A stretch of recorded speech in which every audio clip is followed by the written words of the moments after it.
Então, voltando aí, galera, para o segundo bloco. Vamos para o slide História, Transformação e Materialismo. Todas as coisas estão mudando, são resultado de processos históricos. O que chamamos de presente é resultado desses processos. Então, gente, isso é óbvio, né? Se a gente hoje assim, faz várias coisas, inclusive até as coisas diferentes que a gente se relaciona com coisas históricas, né? Então, eu não consigo imaginar nenhum elemento da sociedade que não passou pela historicidade, né? E até a nossa própria vida a gente pode aplicar nessa questão, tipo, como tá nosso presente é resultado também de muita coisa que você passou, né? Independente de se você quis ou não, né? Então a manifestação da história para Hegel é o espírito do mundo. Podemos dividi-lo em tese, ideia, antítese, natureza. Choque entre as ambas nasce a síntese, que é a razão, tá? Então, basicamente seria a ideia que é uma coisa que você pensa, que você idealiza. A antítese é quando você aplica essa ideia, né? E aí, dessa aplicação, né, dessa impressão anterior com o que está acontecendo, nasce então a razão. A razão subjetiva também é um objeto de estudo do Hegel, que ele fala que é a consciência de si, ou seja, a consciência que você tem das suas capacidades potenciais, limitações, né? A razão objetiva, que é a síntese final de um objetivo, que seria basicamente por que eu vou fazer uma coisa, qual que é o objetivo de fazer essa coisa, né? Quais são os meios que eu vou ter que fazer para transformá-la, enfim. Isso a gente pode aplicar para qualquer coisinha da vida, até coisas maiores como guerras, né? Como política. Então, e a razão absoluta, que é a própria filosofia, ou seja, quando você também essa consciência e essa razão objetiva criam em você um conhecimento maior sobre aquela situação, consegue tirar aí uma própria filosofia, faz uma síntese, né, da questão. Então, história, transformação e materialismo. Vou fazer a parte 2. O devir, galera, dentro da filosofia significa quando você está se tornando algo, quando você está num processo de transformação, né?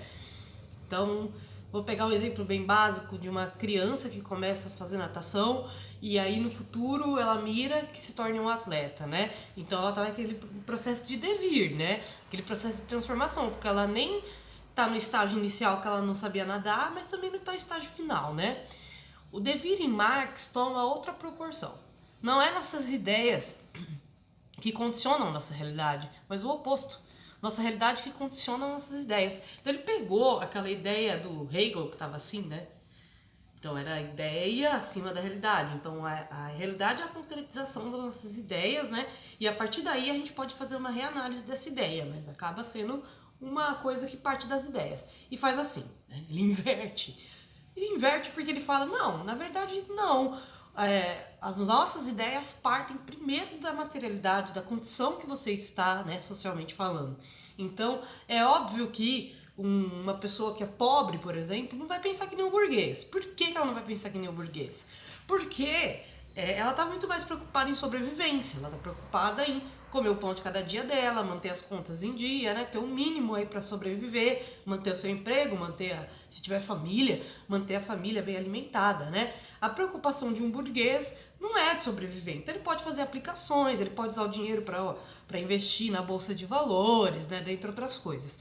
Então, assim, como que eu vou pegar a lógica burguesa e aplicar no trabalhador se a condição social dele não permite que ele pense como aquele burguês, né? Esse é um erro da ideologia alemã que ele fala, mas é a ideologia burguesa, tá? E aí vem uma frase dele famosíssima, de um livro maravilhoso, que eu fiz a leitura também, além da ideologia alemã. Não é a consciência dos homens que determina o seu ser, ao contrário. É o seu ser social que determina a sua consciência. O Marx deu uma margem agora para interpretações filosóficas novas, porque a partir de agora não é uma simples boa análise que faz aquela análise ser realista, materialista, como ele fala, né? Porque ele usa o termo materialismo para falar da realidade. E não como hoje a gente usa materialismo para falar, sei lá, de uma pessoa viciada em compra, uma pessoa que coloca os bens materiais acima de tudo, né? O Marx está falando da realidade, como a materialidade, né? Então, por exemplo, como que eu me torno uma pessoa LGBT, por exemplo, né? Sendo. Não tem outra opção. Eu nasço nessa condição e aí eu, de maneira objetiva ou subjetiva, vou lidando com isso, né? E assim, se eu sou trabalhadora e eu nasci numa família humilde, né? Eu não tenho como sair dessa condição só por pensamento, ou transformar minha condição pelo pensamento, né? Eu não vou dormir pensando todo dia, nossa, queria ser rico, burguês, safado, né? Não, isso não vai transformar a minha realidade, né? É o contrário, a minha ideia de obsessão por essa riqueza pode ser por conta da minha realidade, né? Então, nossa, eu ia dar um exemplo agora, mas fugiu, uma hora ele vai voltar. Eu acredito que sim, né? Mas é muito interessante. Ah, lembrei. Por exemplo, no Brasil, a gente tem o caso da escravidão, certo? E a escravidão foi um modo de trabalho, de produção de trabalho por muito tempo, né? Vamos combinar, né, galera? Foi quase 4 séculos de escravidão na história do Brasil. Ficou beirando a ser 4 séculos, né? 388 anos.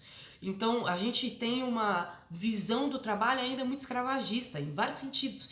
Desde o cara que é dono de um negócio, mas que aplica castigos aos seus trabalhadores quando eles contradizem o que ele não quer, faz coisas dignas de lembrar um período escravagista, tira a hora de alimentação dele, pune ele por pequenas coisas, assedia a trabalhadora, né? Porque ele acha que só porque ela trabalha lá no negócio dele, automaticamente ela deve favores a ele, né? Isso era muito comum no período escravagista. Mas o mais louco desse plot twist, né? É a mentalidade do trabalhador brasileiro. A maioria dos trabalhadores brasileiros querem ser donos de negócio. Por quê? Porque para eles a condição de subordinado é insuportável. Já começa por aí. Segundo que eles às vezes estão, tipo, sacrificam suas pequenas economias, perdem tudo, casa, carro, tudo para fazer uma empresa, né? Porque não querem trabalhar para alguém. Querem trabalhar, mas não querem trabalhar para alguém, sabe? Então, se a gente tem até hoje essa mentalidade dentro da dinâmica de trabalho, porque um trabalhador é visto como uma espécie de escravizado com um salário e alguns direitos trabalhistas, enquanto o empresário ou microempresário, que seja, dono de um negócio local, já é visto com mais respeito, né, pelo seu trabalho. Isso tudo vem dessa mentalidade escravocrata. Então o Marx estava muito certo. Historicamente a gente reproduz ainda essas mentalidades e essas ideias não vieram simplesmente de ideologias, mas vieram da realidade concreta que o brasileiro viveu por muito tempo, tá? Então assim, o Marx, quando ele fala que o trabalhador é a sua realidade, ele está falando o seguinte: nós somos resultado do nosso tempo histórico também. Então, se nós somos resultados dos nossos tempos históricos, é óbvio que eu posso prestar atenção que muitas coisas que eu faço, muitas ideias que eu tenho durante o dia, a maneira de agir, a minha maneira de viver, tem mais a ver com as grandes estruturas do meu tempo do que com as minhas vontades individuais, de fato. Eu estou me iludindo pensando nisso, né? Então, as forças produtivas, técnica, ciência, aplicação de trabalho estavam cada vez maiores e mais eficazes. No entanto, o trabalho estava cada vez mais miserável, enquanto gerava mais riqueza. Essa contradição foi objeto de estudo do Marx. Lembra do que eu falei para vocês na aula anterior, aí no bloco anterior, quer dizer, que muita gente que trabalha está em condições desumanas. Quer fazer um teste? Pergunta para um trabalhador que você sabe que tem um salário mediano se ele tem dinheiro para pagar uma casa. Pagar assim, com o dinheiro dele. Fala, não, vou pagar hoje uma casa. Pergunta pra ele se ele tem dinheiro pra comprar um carro, com o salário que ele recebe. Por que ele tem que fazer milhares de parcela, né? Pra manter a desigualdade, tá bom? Não é o produto que tem que ser mais barato pra ser acessível às classes, né? Como deveria ser de fato. É, na verdade, a inversão da lógica. Eu pago mais, né, de um produto mais caro pra ter um acesso, mas eu mantenho meu salário pequeno. Louco, né? Sendo assim, o trabalhador tem apenas a sua força de trabalho, enquanto a burguesia detém o meio de produção. O trabalhador vende a força de trabalho dele nessa linha de produção em troca de um salário. Quando, na verdade, o trabalho, se for para pensar, né, que o trabalhador faz, é essencial para esse meio de produção ter lucratividade e esse capitalista ser milionário. Então, é como se o trabalhador se distanciasse da sua própria função. Ele não tem nada, tudo que ele produz não pertence a ele, pertence à linha de produção, que é a propriedade privada.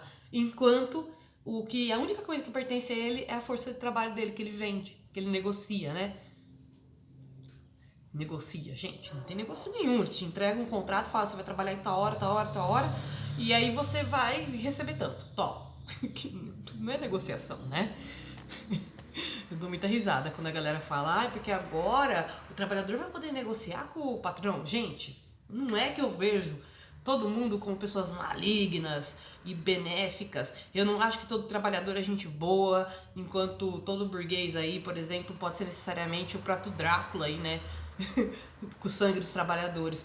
É que, na verdade, são as próprias condições sociais desses grupos que fazem eles tão distonantes, sabe?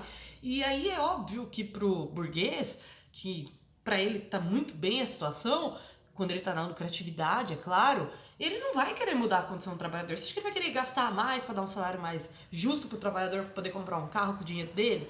Ele vai falar, não, filho, dá um jeito aí de se endividar. Por quê? A dívida vai criar uma relação de dependência do trabalho maior. E aí esse trabalhador fica mais fácil de explorar, né? Então, assim, complexo, tá, galera? É complexo.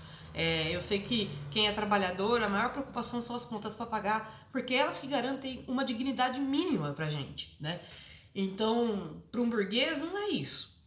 Vocês podem ter certeza que não. Um burguês, assim, dono do Itaú, você acha que a preocupação dele é pagar os boletos? Isso é uma coisa de classe, cara. Mas enfim, gente, um beijo, tem a questão para vocês dentro do slide, tá? Espero que vocês estejam bem e até a próxima, galera. Tchau.